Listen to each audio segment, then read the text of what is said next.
I am Anjali Patil and जैसे इन्होंने बोला कि आईबी में मैंने ज्वाइन किया, तो आईबी में मैं अभी ज्वाइन नहीं हूँ।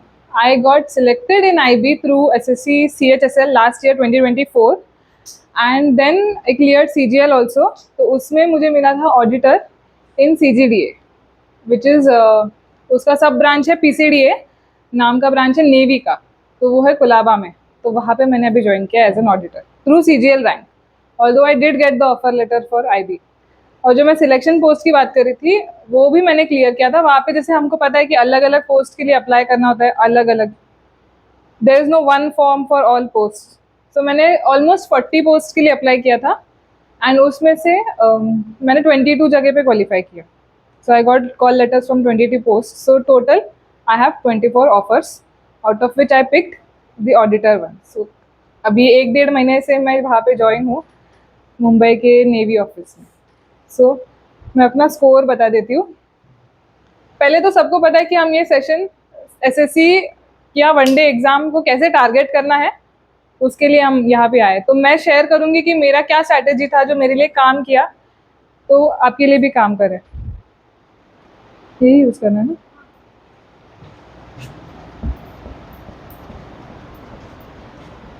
स्कोर था 334 आउट ऑफ 360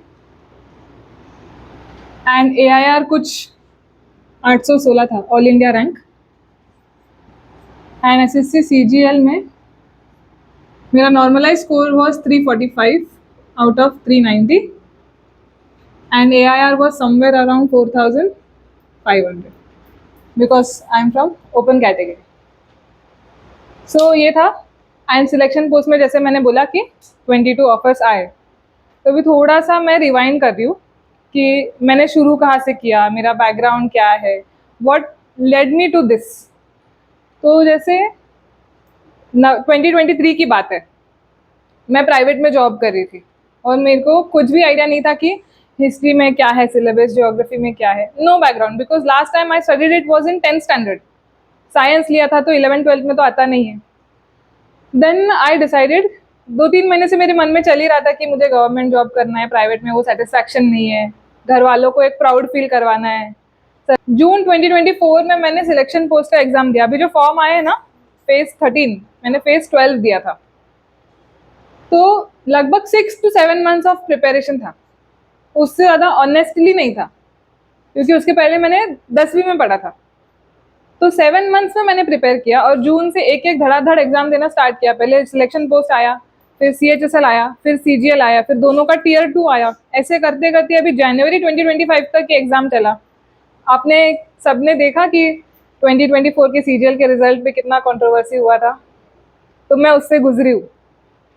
मेरा टाइपिंग का भी रीटेस्ट हुआ था, 2 बार मैं टाइपिंग टेस्ट देने गई थी। तो मैं समझ सकती हूँ कि आपको इस स्कोर पे भी डिफिकल्ट है। 300 मतलब 350 तो मिनिमम टारगेट करना है मेंस में। तो जैसे अभी यहाँ पे मोस्टली सब लोग हैं, तो आपकी तैयारी को कितना टाइम हुआ है स्टार्ट करके? 1 मंथ। और आपके? इन जनरल पूछ रही हूँ, how long have you been studying for competitive exam? 3-4 months. Okay. So like I said, I started in November. I was blank.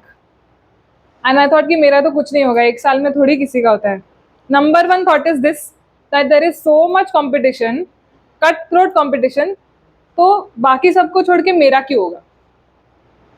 मैंने स्टार्टिंग में ना ऑनेस्टली बोलूँ 1-2 हफ्ते में ये सोचा होगा, उसके बाद मैंने सोचना ही बंद कर दिया कि अभी पहले मैं अगर अपने आप को डराऊंगी तो फिर नहीं हो पाएगा।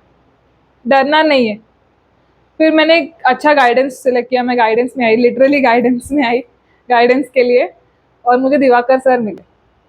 तो व्हेन आई स्टार्टेड, मेरा इंग्लिश ठीक था क्योंकि इंग्लिश मीडियम से पढ़ी थी और रीडिंग का हैबिट था, थोड़ा नॉवेल वगैरह पढ़ती थी। और रीजनिंग मुझे समझा कि जितना मैं प्रैक्टिस करूंगी ना, क्वेश्चंस लगाऊंगी, पैटर्न समझ में आ जाता है। यू डोंट स्पेसिफिकली नीड कि मेरे को टीचर आके बताएंगे। पहले तो 4 सेक्शन होते हैं, जिनकी एकदम नई नई तैयारी उनके लिए लिख देती हूँ। एसएससी के किसी भी एग्जाम में 4 सेक्शन होते हैं। एक तो इंग्लिश, एक तो GK GS, third is and last is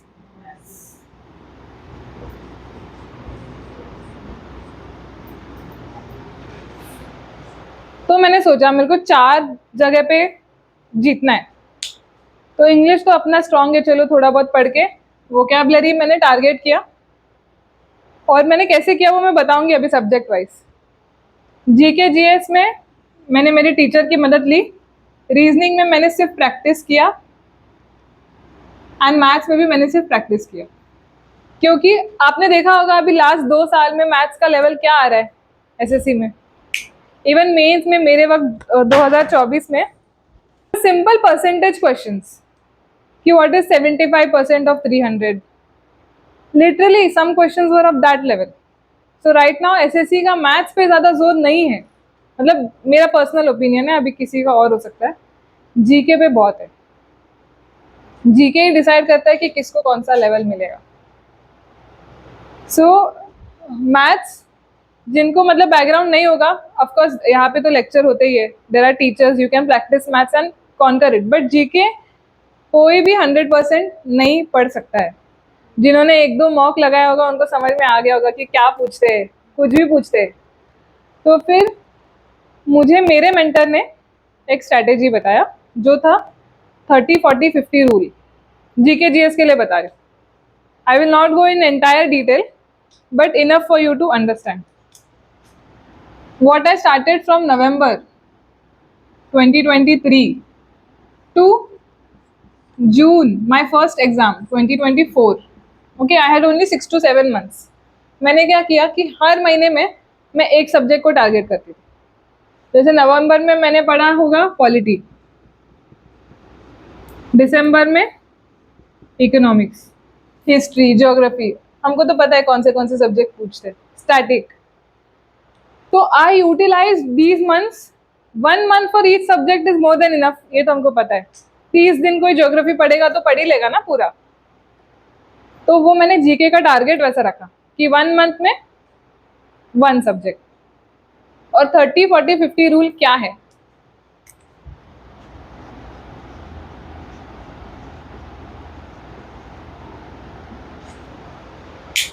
मान लो मैंने हिस्ट्री शुरू किया, कोई भी बुक उठाया, लूसेंट तो सबको पता है एकदम बेकार बुक है बट पढ़ने का मन नहीं करता है, पर मैंने उसी से स्टार्ट किया था।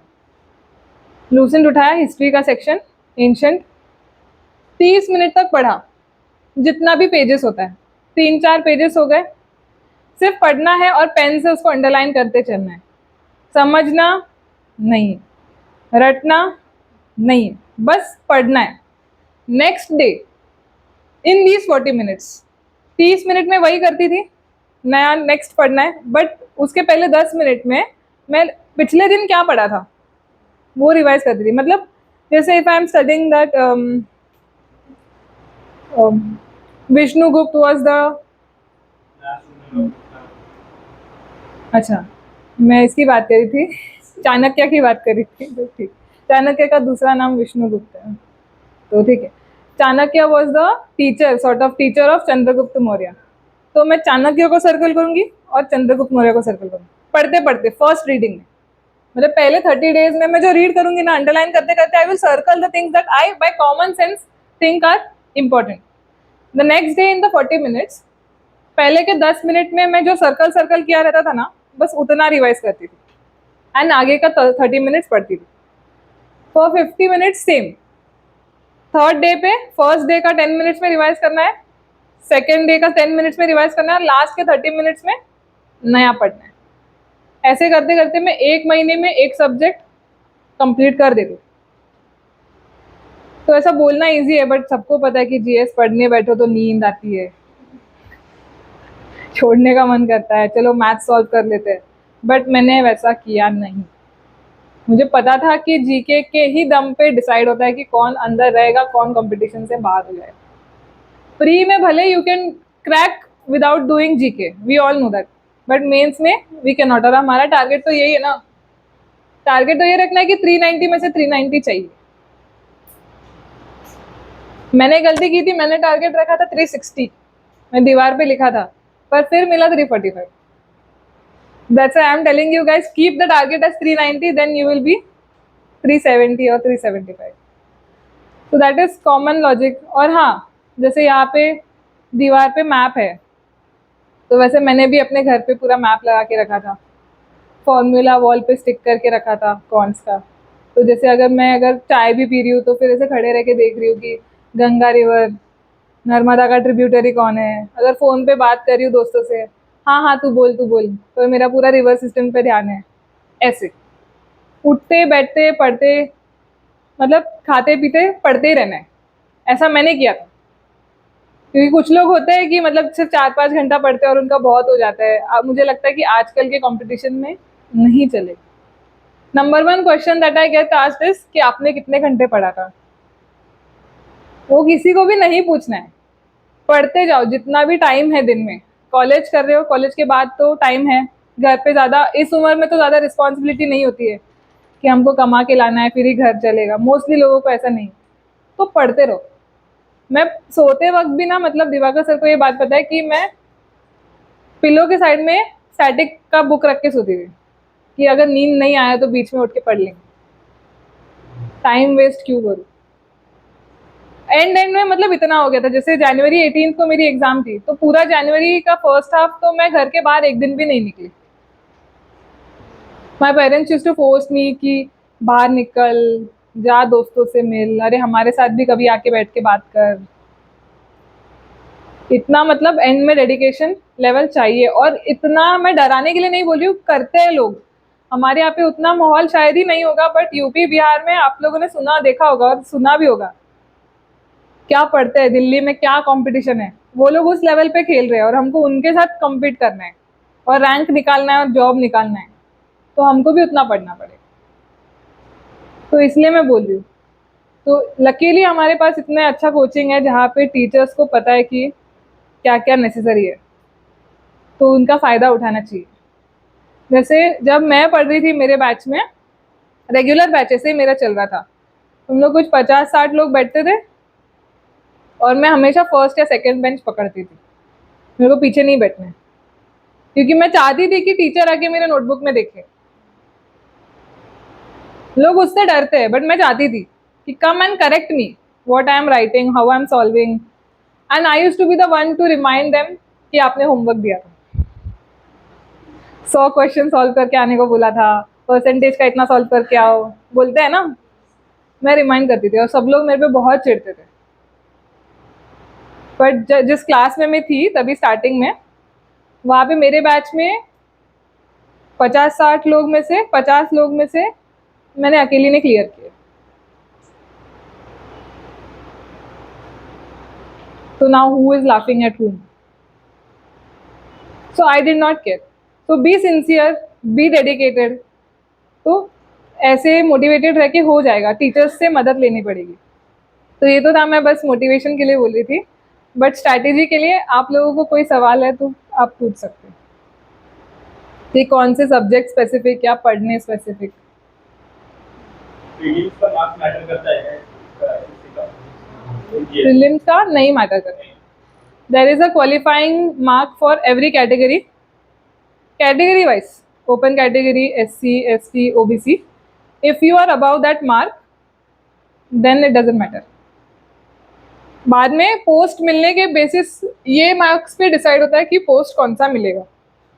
सबको पता है सबसे हाईएस्ट लेवल 7 होता है, inspector GST, inspector income tax, फिर लेवल 6, 5, 4 ये सब। तो मेंस में मैक्सिमम मार्क्स का टारगेट करना है और प्री में अगर आप, मतलब ऐसे नहीं कि कट ऑफ के एकदम पास रखना है। लास्ट टाइम क्या होता है 2024 का, आपने देखा कट ऑफ क्या गया था प्री का, कितना था highest cut off open category का? 155 के ऊपर ही था, 155 पकड़ो।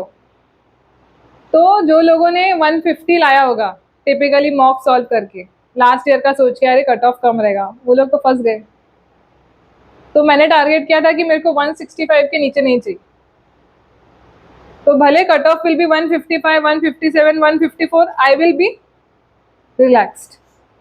And I am telling you that is very important. जैसे ना मेरा प्री हुआ था और मेरे साथ के बहुत लोग, अभी मुझे बुरा भी लगता है, but they were in that range कि भाई पता नहीं नॉर्मलाइजेशन होगा तो अपन बाहर होंगे कि अंदर होंगे। प्री में तो नॉर्मलाइजेशन होता है, सबको पता है।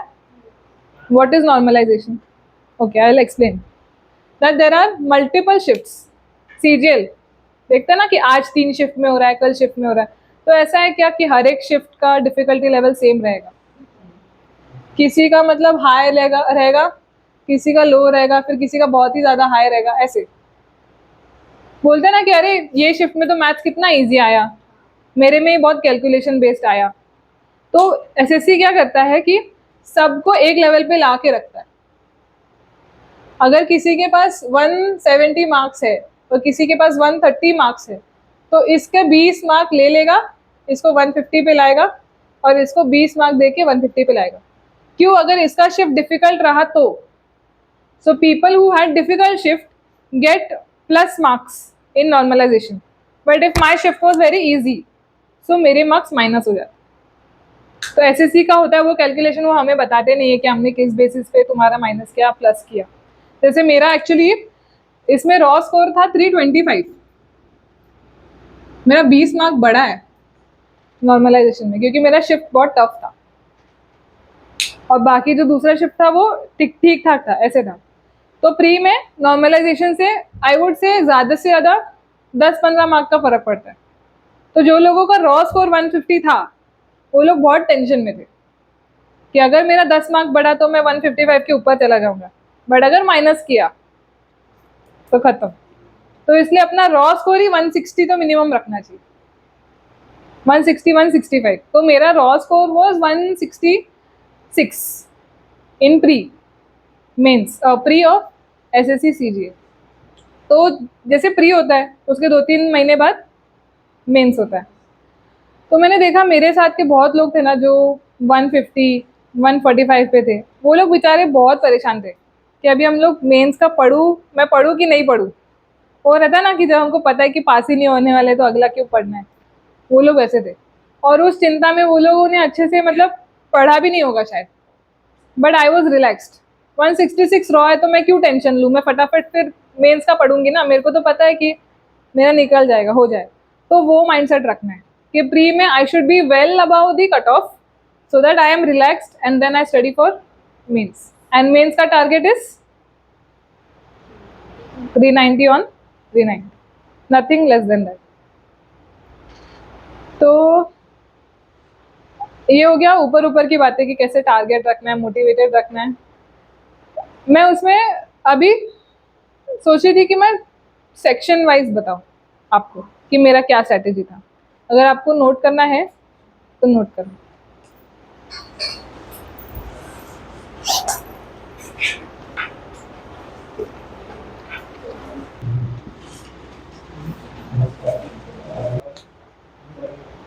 We will start from the easiest, then we will go to the toughest. Toughest तो जीके रहता है, मेरे हिसाब से easiest था इंग्लिश। तो what I did for English, I will share that with you. I made a small book, एकदम छोटा सा ऐसा लिटरली पाम साइज बुक था। उसमें मैंने सिर्फ वोकैबलरी लिखना शुरू किया, मतलब वोकैब बुक। सब लोग बोलते हैं कि ब्लैक बुक से पढ़ो, सबके पास होता है, बट ऐसा होता है कि अगर ब्लैक बुक में 100 वर्ड्स है तो 100 में से एटलीस्ट 50 तो आपको पहले से पता थे और 50 न्यू होंगे। तो उसको अंडरलाइन करो, उसको टिक करो। तो मुझे लगता था कि मैं फिर उसको ढूंढते रहूंगी, उससे अच्छा मैं अपना सेपरेट बुक में वो 50 वर्ड लिखूंगी जो मुझे नहीं पता थे, छाट छाट के। Because A, if I write them मेरे दिमाग में जाएगा। B, I only want the list of words that I do not know to revise next time. I don't want to search through the book every time. So this is what I did. And also the advantage is when you give a mock test or you're solving PYQs, you will come across words जो नहीं पता थे, तो वो फिर black book में कहाँ लिखने जाएंगे। तो फिर वो भी मैं उसी में ऐड करूंगी ना जो मुझे नहीं पता था। चलो सपोज मैं न्यूज़पेपर पढ़ रही हूँ, वहाँ पे भी एक वर्ड आ गया, उसको उसको किधर लिखूंगी। इसलिए इंग्लिश के लिए मैंने सेपरेट बुक बनाया था और फिर इसी के पीछे मैंने ग्रामर रूल्स लिखना शुरू किया था जो जो मुझे नहीं पता थे। वैसे तो ग्रामर ठीक था, तो आपको अगर नहीं ज़्यादा ग्रामर पे जोर देना तो ग्रामर के लिए भी सेपरेट बुक बनाओ, एक ग्रामर बुक एक वोकैब बुक। ऐसा इंग्लिश का स्ट्रेटेजी था। और मॉक लगाते जाना है। मॉक पे मैं बाद में थोड़ी देर में बात करूंगी कि मॉक कैसे लगाना है, कैसे एनालाइज करना है, मैंने क्या किया था। ये हो गया इंग्लिश की बात, vocab book and grammar book if needed. Okay. हाँ, ब्लैक बुक से स्टार्ट किया था। हाँ, ब्लैक बुक में जो नहीं पता रहते थे वो मैं इसमें लिखती थी।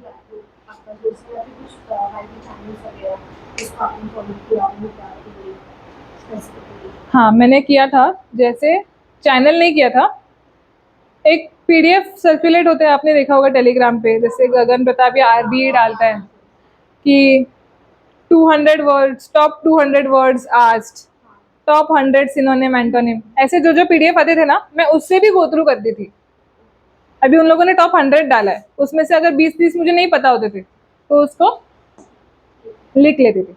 क्योंकि एग्जाम पे टाइम पे मैं कितने पीडीएफ ढूंढते बैठूं, फिर ये बुक में ढूंढूं, वो बुक में ढूंढूं। It should be consolidated, and then I used to revise this. How I used to revise this, every day 50 words, and like this, जैसे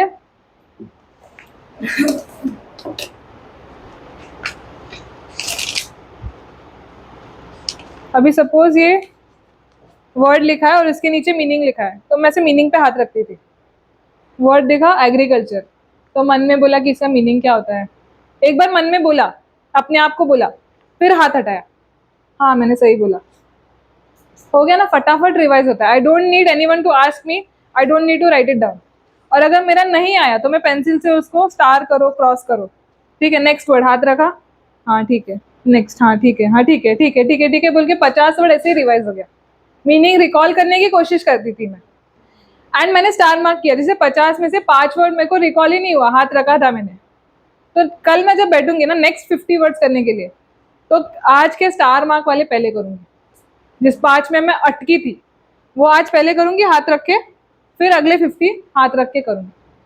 तो कितना शॉर्ट हो गया। तो एग्जाम के टाइम पे मैं कौन से करूंगी, सिर्फ स्टार वाले।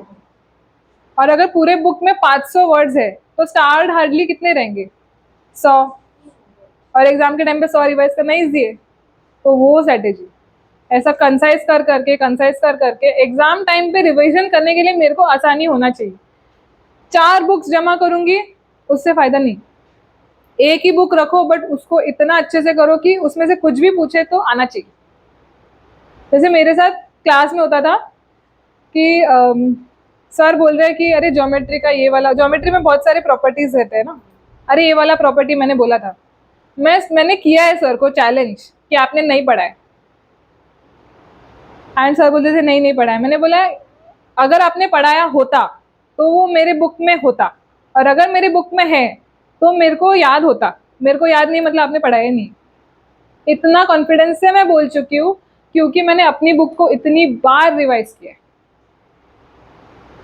बंद करके रिकॉल कर सकती हूँ, हाँ मैंने उसको ब्लू पेन से लिखा था, मेरे को याद है उस दिन। क्यों? बिकॉज मैंने अपने नोट्स को घर पे बहुत बार पढ़ा है। फॉर बीट फॉर इंग्लिश और GK had the same strategy. If I am having my T, I am having my breakfast, इधर सामने पॉलिटी का बुक पढ़ा है, हाँ ठीक है, हाँ ठीक है। क्लास को जाने से पहले रिवाइज करना, क्लास के बाद घर आके रिवाइज करना, ये अपना ड्यूटी है। टीचर पढ़ाएंगे बट टीचर कभी भी 100% नहीं पढ़ाएंगे। ऊपर का घर पे आके हमको मेहनत करनी है। जैसे अभी आपने कौन सा जीके का सब्जेक्ट पढ़ना स्टार्ट किया है? हिस्ट्री। हिस्ट्री में कौन सा हिस्ट्री? एंशियंट। तो एंशियंट का सर ने आप मतलब एक आधा टॉपिक किया होगा। पहले दिन तो चलो ठीक है नहीं पता है, पर दूसरे लेक्चर के पहले लेक्चर का पढ़ के आना, जो भी नोट्स बनाए वो कंपलसरी है। उसके ऊपर आप यूट्यूब पे देख आओ। मैं तो क्या करती थी, फर्स्ट टॉपिक कंप्लीट किया ना तो सेकंड टॉपिक भी पहले ही यूट्यूब पे देख के आ जाती थी। तो जो सर पढ़ा रहे वो मेरे लिए रिवीजन है। मैं नोट्स बनाती थी क्लास में आके, बट कैसा है कि अगर कोई मूवी देखा है, आपको स्टोरी पहले से पता है, तो सेकेंड टाइम देखने में आपको ज्यादा याद रहेगा। तो कौन रोक रहा है? घर पे जाके पूरा यूट्यूब पे तो कितने अच्छे अच्छे सोर्सेस है। जैसे मैं कुछ अच्छे चैनल्स का नाम लिख रही हूँ, बहुत फेमस है, सबको पता ही होगा, परमार, परमार एसएससी, आरबीई, और कौन सा बताओ, अब कौन सा और कौन सा रेफर करते हो? गगन प्रताप है मैथ्स के लिए, आदित्य रंजन है,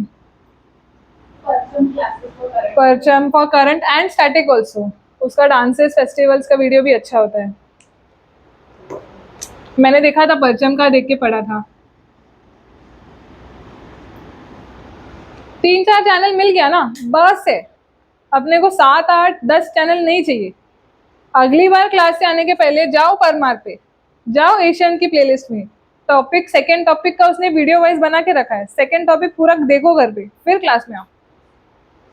Do it for the third also, and when you come for the third lecture, revise what happened in the first 2 lectures, both same. So ये है। और मॉक देने के लिए सबसे बेस्ट साइट मुझे यही लगती है मॉक के लिए। और एक है सबसे कॉमन, कौन सा है मॉक वाला? Text book. जिनको नहीं पता है, नए बच्चे होंगे इसलिए लिख के देख रही हूँ, टेक्स्ट बुक और ऑलिव बोर्ड। ऑलिव बोर्ड पे वीकली, मतलब वीकेंड पे लाइव टेस्ट होती है, उसको अटेम्प्ट करना ही करना है, क्योंकि इसमें आपको समझेगा कि ऑल इंडिया में मेरी क्या लेवल है। हमारा कंपटीशन हमारे क्लासेस में बैठे उतने लोगों से नहीं है बाबा, 30-40 लाख लोगों से है, और वो लोग सब ये सब टेस्ट देते हैं। तो उस पर आपको वो होता है ना, एक परसेंटाइल वाला साइड होता है, मार्क्स दिखाते हैं फिर परसेंटाइल दिखाते हैं। तो always try that your percentile is about 95 percentile.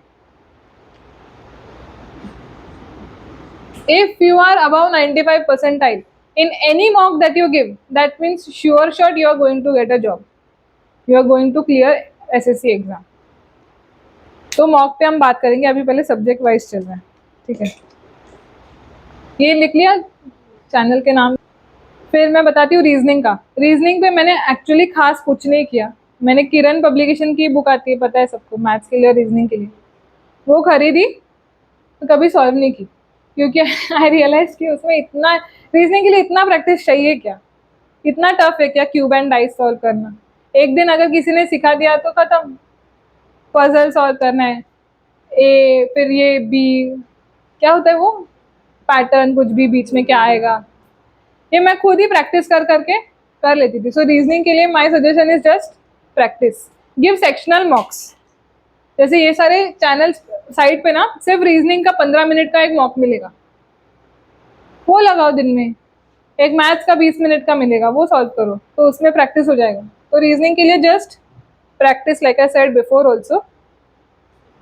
And now maths and GK. So for maths I studied from my classes, okay, class notes, and a little bit from Gagan Pratap channel. तो मैं लिखूंगी नहीं, फिर वो खराब लगेगा, but मतलब usually लोग बताते नहीं है दूसरे चैनल का नाम या ऐसे, बट मैं शेयर कर रही हूँ क्योंकि जहाँ से मिल रहा है वहां से पढ़ो ना। नहीं, मैंने सिर्फ यूट्यूब के चैनल, हाँ प्लेलिस्ट है उसका बहुत सारा, जैसे प्रॉफिट एंड लॉस का एक प्लेलिस्ट है, बहुत है ना। एक वीडियो में वो 100 क्वेश्चन सॉल्व कर रहा है, तो मैं क्या करती थी, क्वेश्चन आएगा ना स्क्रीन पे तो पॉज करती थी, वही करना होता है ना, हाँ सॉल्व करना है फिर प्ले करना है, फिर नेक्स्ट फिर नेक्स्ट। हाँ, तो मैंने कॉन्ट्स के लिए क्या किया था वो मैं बताती हूँ। मैंने एक सेपरेट बुक पढ़ा था, बहुत बड़ा ऐसे रजिस्टर,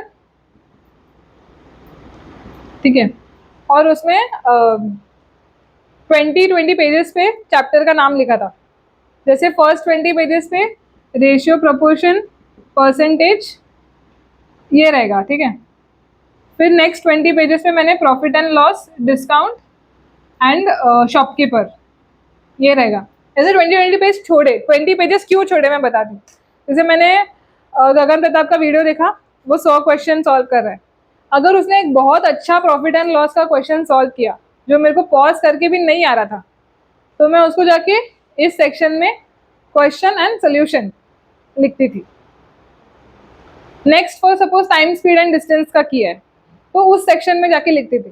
तो basically this book was my collection, is my collection right now also, of the sums that I could not solve. That I found difficult, क्योंकि इजी को जमा करके रखने में कोई फायदा नहीं है, वो तो एग्जाम में भी आएगा तो मैं कर लूंगी। तो इस बुक को मैं क्या करती थी, एग्जाम के पहले जो 1 मंथ रहता था उस पर मैं आज सिर्फ प्रॉफिट एंड लॉस के कितने क्वेश्चन जमा हुए, कितने जमा होंगे, 10 15 20 ही होंगे, हुए रहेंगे ना जो डिफिकल्ट लगते हैं, वो सॉल्व करी। क्योंकि अगर मैंने इतने किए तो मैंने वो पूरा चैप्टर किया समझ लो। फिर नेक्स्ट दिन में इस चैप्टर के वो 15 20 क्वेश्चन सॉल्व करती थी जो मुझे टफ लगते थे। फिर नंबर सिस्टम का एक अलग, सिंप्लीफिकेशन का 20 पेज अलग, वो कुछ 200 250 पेजेस की बुक थी। एक ही बुक में मेरे सारे क्वाड्स के टफ क्वेश्चंस का कंपाइलेशन हो गया। फिर मैंने सपोज मॉक सॉल्व किया, या मैंने आरबी का वीडियो देखा, उसमें भी मेरे को क्वेश्चन अच्छा लगा, उसको भी लिखो। तो पता नहीं किधर किधर से वो सब मिले, बट उसमें सब है। तो this was my strategy. So that's how I did maths and also solving Kiran publication. Reasoning के लिए तो मैंने नहीं हाथ लगाया, बट मैथ्स का पूरा किरण पब्लिकेशन मैंने कम से कम 2 से 3 बार सॉल्व किया। जैसे आज सर ने क्लास में सिंप्लीफिकेशन पढ़ाया, मैं घर पे जाके पूरा 200 300 उसका क्वेश्चन सॉल्व करते बैठती थी, और अगले क्लास में आके उसको सर्कल करके फर्स्ट बेंच पे पूछ के सर को दिखा देती, सर ये सर्कल वाला सॉल्व करके दिखाओ ना। I used to make the entire class wait, but I used to clear my doubts and then go home, क्योंकि मुझे पता है अगले क्लास में आके वो परसेंटेज स्टार्ट करेंगे, तभी अगर मेरा सिंप्लीफिकेशन का ही डाउट क्लियर नहीं है तो मैं कैसे अपना सिलेबस कंप्लीट करूंगी। तो मेरा जिम्मेदारी है ना कि मैं सर को आके पूछूं कि मुझे बताओ मैंने सॉल्व किया है। तो ये आपको इनिशिएटिव लेना है, घर से बहुत कुछ सॉल्व करके लाना है, पेपर जहाँ से भी मिले उसको उठाओ, लगा के ट्राई करो, और फिर पूछो आगे। फैकल्टी तो कभी मना नहीं करेगी ना कि मैं एक्स्ट्रा नहीं बताऊंगा, आप एक्स्ट्रा पूछोगे तभी वो एक्स्ट्रा बताएंगे। आप में उतना जोश होगा। अभी मैं अगर कोई टॉपिक पढ़ाना अभी भी स्टार्ट करूंगी, एंड अगर आप धड़ाधड़ आंसर दे रहे हो तो मुझे अच्छा लगेगा। मुझे ये नहीं लगेगा अरे यार इसको तो सब पता है, ये मेरे को पढ़ाने नहीं दे रही है। टीचर को वो अच्छा लगता है। तो वैसे मैंने नोटिस किया है, specially teachers like Diwakar sir, Ved sir, I have given all my credit to them only. I have cleared CGL, CHSL selection post because of honestly Diwakar sir's guidance. क्योंकि मेरा GK 0 था, उन्होंने मेरे को ऐसे मतलब लिटरली ऐसे हाथ पकड़ पकड़ के ऐसे बोलते हैं ना कि बच्चे को चलना सिखाते हैं, वैसे मेरे को GS पढ़ना सिखाया कि अटक रही है तो पढ़, मैं बता रहा हूँ ये सॉल्व कर वो सॉल्व कर। तो आपके लाइफ में जैसे अभिलेश सर है, वो भी गाइड करने के लिए रेडी है, तो उनको पकड़ो। अरे मैथ्स में कम आया, ध्यान दो, ये ध्यान दो, वो ध्यान दो, ठीक है। फिर डेली देते गई, फिर थोड़ा बड़ा 100 टच हुआ, 110, 120, 135 पे आके मेरा स्कोर रुक गया था। मतलब 1 2 हफ्ते से मैं रोज मॉक दे रही थी ना, 135, 132, 136, उसके ऊपर ही नहीं जा रहा था। But then my mentor was that person कि जिसने बोला कि नहीं तू कंटिन्यू रख, तेरा स्कोर बढ़ेगा, तू पढ़ते रहे, तेरा स्कोर बढ़ेगा। तो अपने लाइफ में ऐसे एक व्यक्ति को रखना चाहिए। That's why I am telling you this. Someone who motivates you, someone who tracks your progress with you, who will give you good advice। Class के सर है तो ठीक है, या फिर घर पे भाई बहन है तो उनको पकड़ो। तो वैसे तो फिर मेरा 135 से स्कोर बढ़ा कुछ 2 हफ्ते के बाद। फिर my highest score till date has been 180 something in a mock. After I have given so many mocks, I have given at least three के तो 100 120 mocks minimum, and I've sent all that screenshot to my mentor every time। डर के नहीं कि आज गंदा है तो आज मार्क्स नहीं बताना है, फिर भी बताना है, वो चुभने दो कि क्यों मार्क्स कम आ रहा है, लाइक दैट।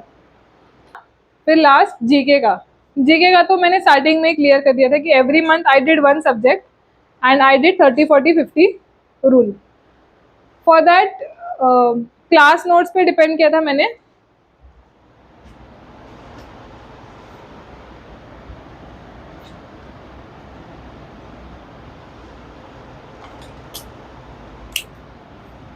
ये भी नहीं चलता, ये भी नहीं चलता। एंड लूसेंट पढ़ा था।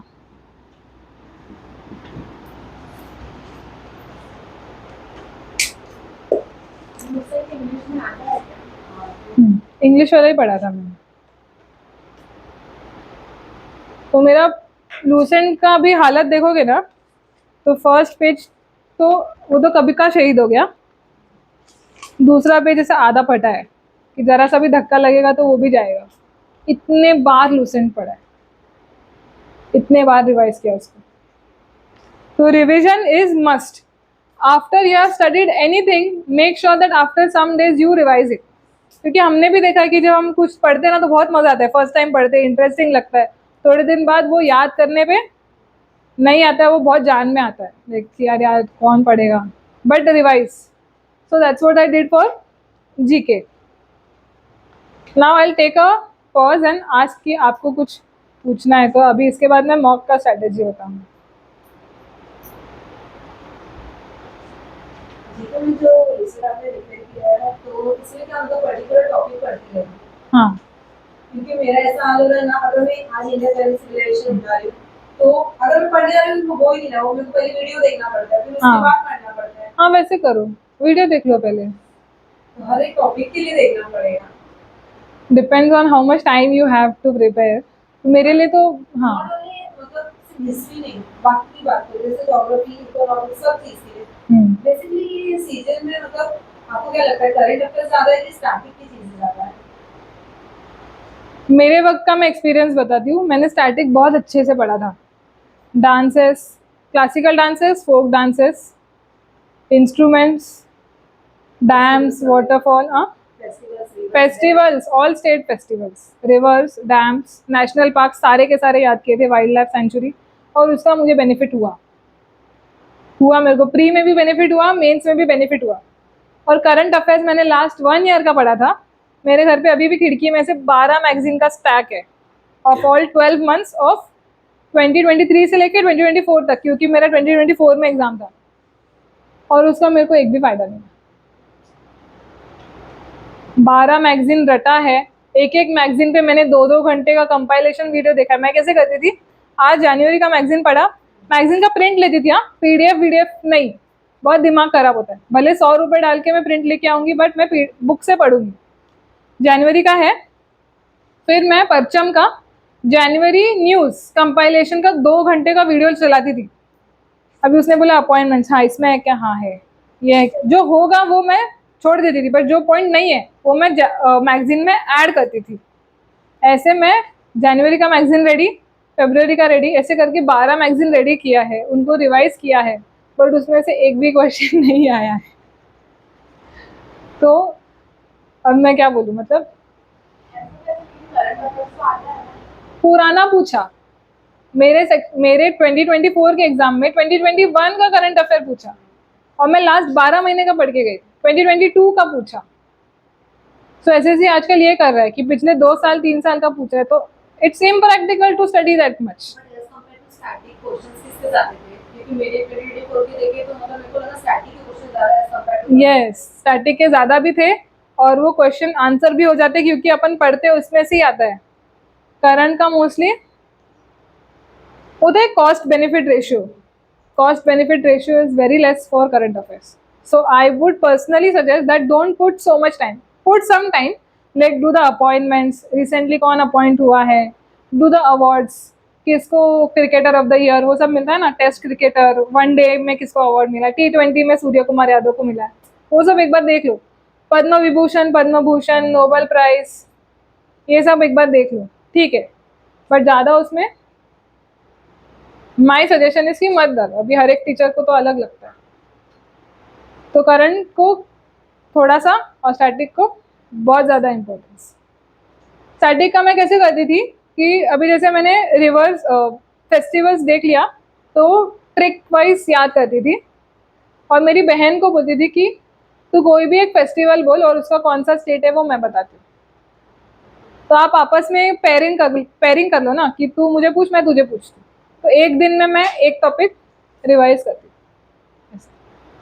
कंप्लीट करने के लिए मैंने टाइम लिया, 3-4 महीने में बस पढ़ते रहती थी, हर एक चीज़ का नोट्स बना, पर बाद में एग्जाम के 1 महीने पहले मैंने किसी भी चीज़ का नोट्स नहीं बनाया।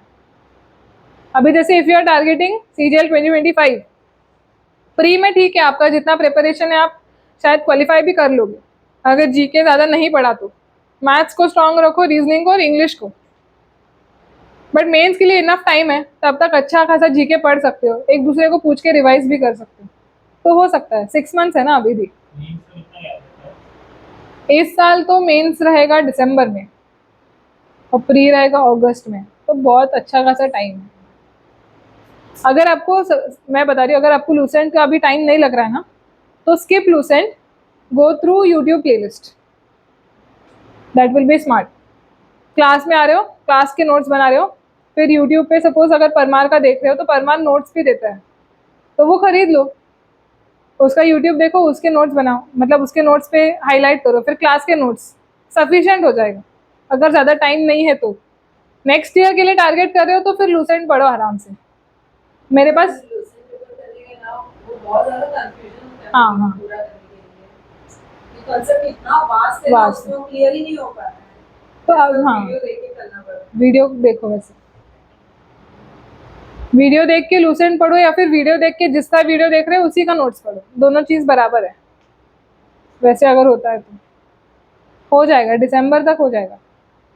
एक सब्जेक्ट के लिए 1 महीना दोगे तो रिवाइज करते रहना है। ऐसे नहीं कि मैंने इस जनवरी में हिस्ट्री पढ़ा था तो फरवरी में जब ज्योग्राफी पढ़ा तो हिस्ट्री को हाथ नहीं लगाया, ये बहुत डेंजरस है, ये नहीं करना है। मैं फरवरी में फिर भी 1-2 दिन का ब्रेक लेती थी, जनवरी वाला रिवाइज करना वैसे। तो अभी लास्ट में बस मॉक का स्ट्रेटेजी बता रही हूँ कि मैं 5 मिनट्स इंग्लिश खत्म, क्योंकि फटाफट करना रहता है। एक्टिव टू पैसिव करो, क्लोज टेस्ट करो, चलो 7 मिनट्स भी अगर पकड़ा मैक्स। फिर मैं जाती थी जीके जीएस 10 मिनट्स, क्योंकि जीके में क्या, एक तो पता है तो नहीं पता है, तो उसमें क्या टाइम लेना है। 10 minutes maximum 12 minutes. Then I used to go for reasoning, और ये बैंकिंग से काफ़ी इजी रहता है ऐसा मेरे को लगता है। तो ये 15 से 20 मिनट में हो जाता है, मैक्सिमम 20 मिनट्स। फिर भी मैथ्स के लिए कितना टाइम बचता है, 30 मिनट्स। और यहाँ पे बताओ 1 आवर में, आउट ऑफ 1 आवर 32, 7, 39, हाँ 29, 30, 21 मिनट्स। तो फिर भी है कितने क्वेश्चन, 25 क्वेश्चन है। 25 क्वेश्चन 30 मिनट, 25 क्वेश्चन 21 मिनट्स। फिर भी मैं एक एक मिनट में आराम से सोते सोते एक क्वेश्चन कर सकती। तो मेरा सीक्वेंस यही रहता था, भले एग्जाम में पहले मैथ्स का सेक्शन आया तो मैं उसको हटा के इंग्लिश में पहले जंप करती थी।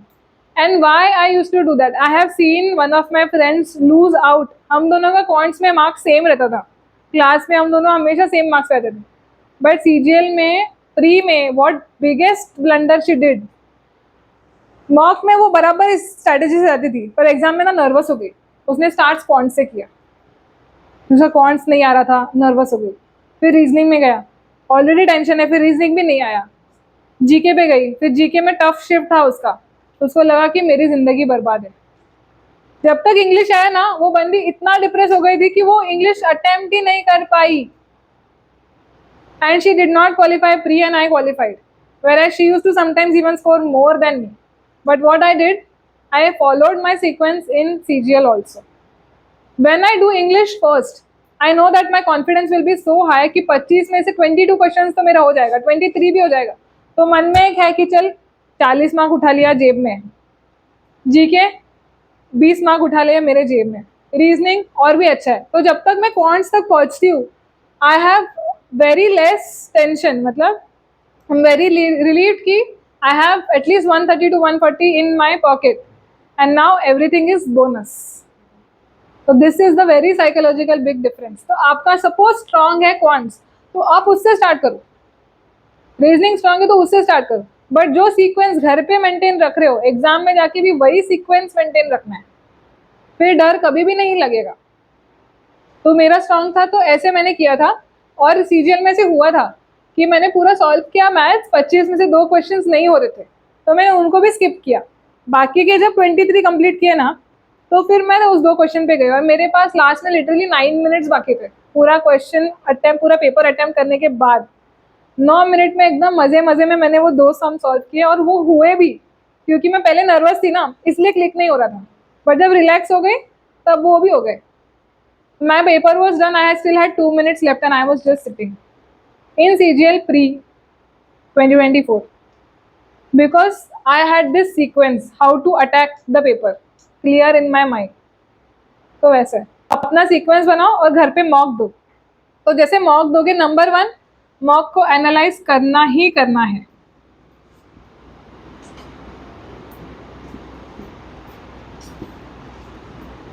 सेकंड, उसको शेयर करना ही करना है. नहीं आता है उसको नोट डाउन करना ही करना है.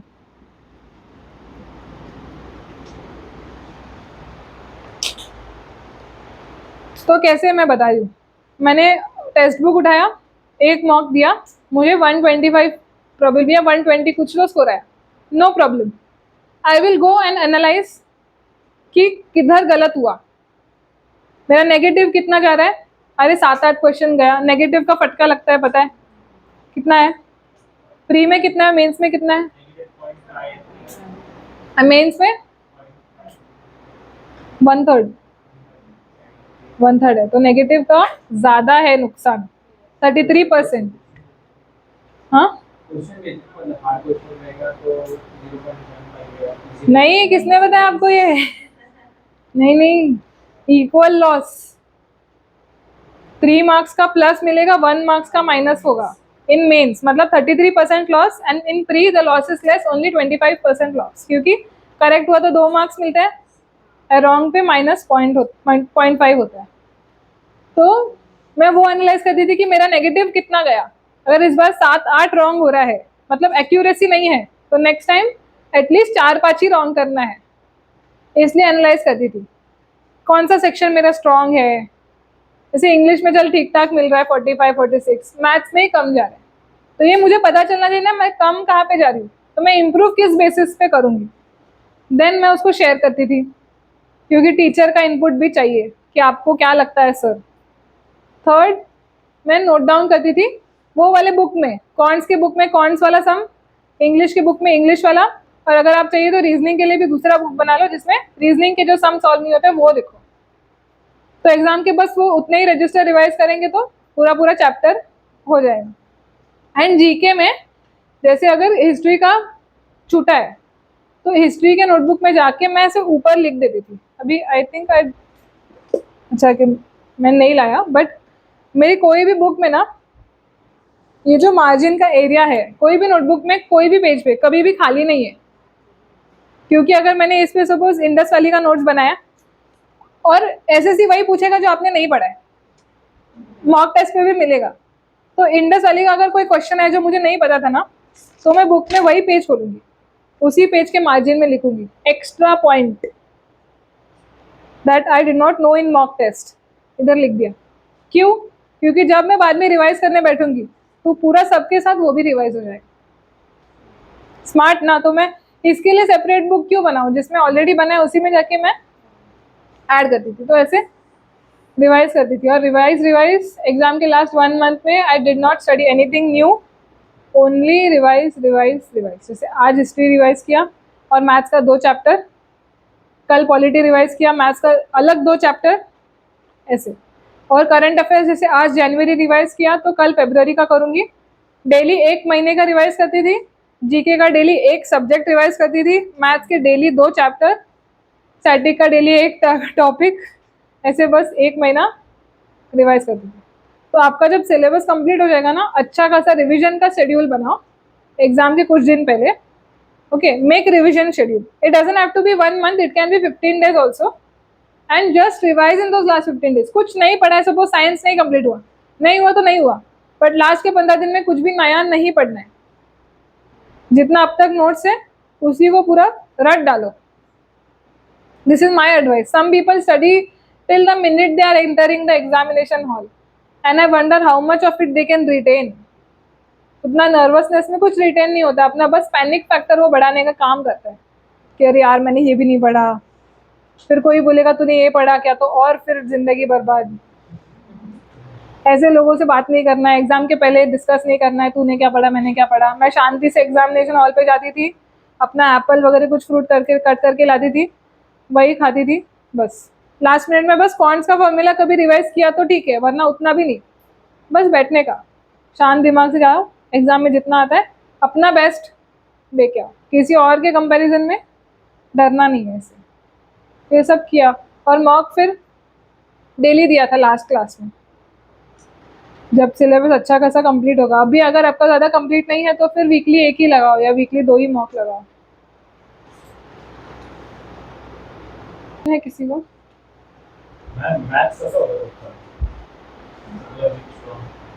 माझा मॅथ्स चांगला होता।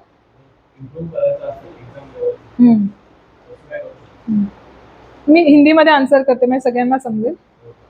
सो मेरा मैथ्स ठीक था। जैसे मैंने पहला मॉक दिया ना, तो उसमें मुझे समझा कि कंसेप्ट तो समझ आ रहा है बट सॉल्विंग का स्पीड नहीं है। मैं प्रॉफिट एंड लॉस का क्वेश्चन पढ़ के समझ आ रहा है बट अभी इसको फटाफट कैसे करूँ, तो इसलिए मैंने फिर टीचर क्लास नोट्स जो टीचर बताते कि ऐसे सॉल्व करो, वो स्ट्रेटेजी अडॉप्ट किया कि मैं बेसिक से सॉल्व करने जाऊँगी तो नहीं होगा। वो किया, फिर यूट्यूब पे देखा कि लोग कैसे सॉल्व करते हैं अगर ऐसा क्वेश्चन आया तो, और फिर वो अप्रोच मैं अपने नोटबुक में लिखती थी। मतलब दोनों में से जो भी अच्छा लगे, टीचर का अप्रोच या फिर यूट्यूब का अप्रोच या फिर खुद का कुछ अप्रोच रहेगा जिससे फटाफट हो रहा है, तो वो ही I used to stick to that approach and do the same in exam also.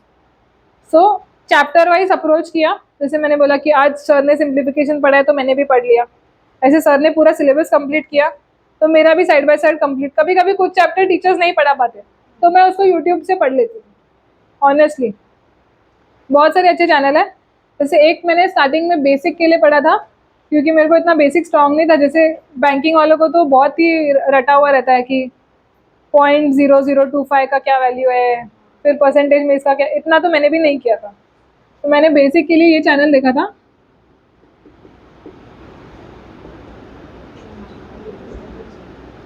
और एक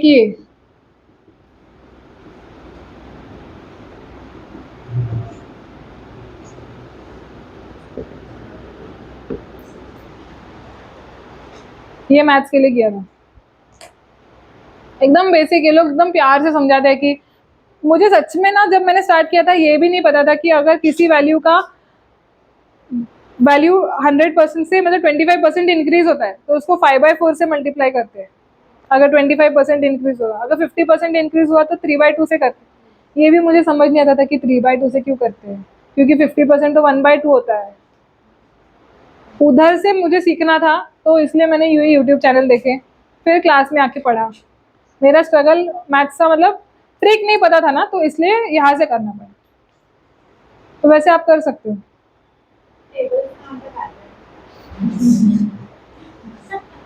20 तक, क्योंकि मेरे पास इतना टाइम बचता रहता था ना, तो आराम से मैं 22 into 7 करके फिर निकालती थी। If you are strong in all these areas then you can save time here. And mains में तो टाइम ही होता है, क्योंकि 1 आवर में 60 क्वेश्चंस करने हैं, रीजनिंग एंड मैथ्स। तो मेंस में मेरा रीजनिंग के 30 क्वेश्चंस 20 मिनट्स में हो जाते थे। तो वैसे तो एसएससी के लिए इतना हार्ड नहीं है बैंकिंग की तरह मैथ्स। हम ऐसे स्ट्रैटेजी चल के ये कर सकते हैं, मतलब मेंस का प्रिपरेशन अभी से करेंगे तो हाँ। फिर इजीली निकल जाएगा। 50 का कुछ नहीं करेंगे क्योंकि वो मेंस हो जाएगा वैसे ना,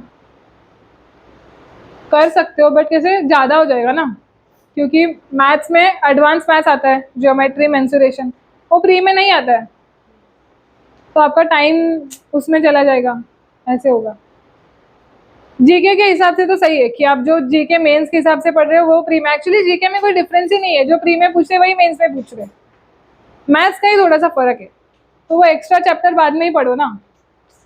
एसएससी की प्री में ट्रिग्नोमेट्री वगैरह नहीं आती श्योर।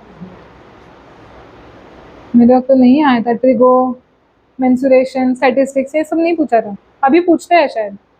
मैं ट्रिगो आता है, ट्रिगो आता है बट स्टैटिस्टिक्स और प्रोबेबिलिटी ये सब नहीं आता है। ट्रिग्नोमेट्री मेंसुरेशन आते हैं। हाँ, तो ठीक है, तो ये अभी पढ़ो ना। वैसे 2-3 चैप्टर मुझे लगता है एक्स्ट्रा। स्टैटिस्टिक्स का जो ना मीन मोड मीडियन, वो प्री में नहीं आता है, नहीं आता है। हाँ, तो वो बाद में पढ़ो ना, अभी उसका क्यों लोड लेना, ऐसा कर सकते हो। मैंने एक्चुअली क्या किया था कि मेरे पास 7-8 महीने थे ना, तो मैंने सब कुछ ही पढ़ रखा था, तो इसलिए मुझे इतना क्लियरली पता नहीं है कि प्री में क्या पूछ रहे हैं, मेंस में क्या पूछ रहे हैं। स्टैटिस्टिक्स मेरा प्री के पहले ही हो गया था पढ़ के, नोट्स बना के। तो मेंस के पहले बस रिवाइज किया था ऐसे। मॉक के लिए क्या रहेगा बेटर? तो मैं अभी जैसे लॉग देती हूँ तो मैं फिलहाल सेक्शनल लॉग देती हूँ, हाँ जैसे मतलब ऑल सब्जेक्ट्स के साथ हाँ बेटर क्या रहेगा? तो सेक्शनल ही होती है हाँ, प्रिपरेशन अभी जस्ट स्टार्ट किया है ना, 2-3 महीने हुए हैं। 4 महीने। हाँ तो फिर भी सेक्शनल ठीक है। CGL का और कितना टाइम है? तो 10th जुलाई के बाद आप फुल लेंथ देना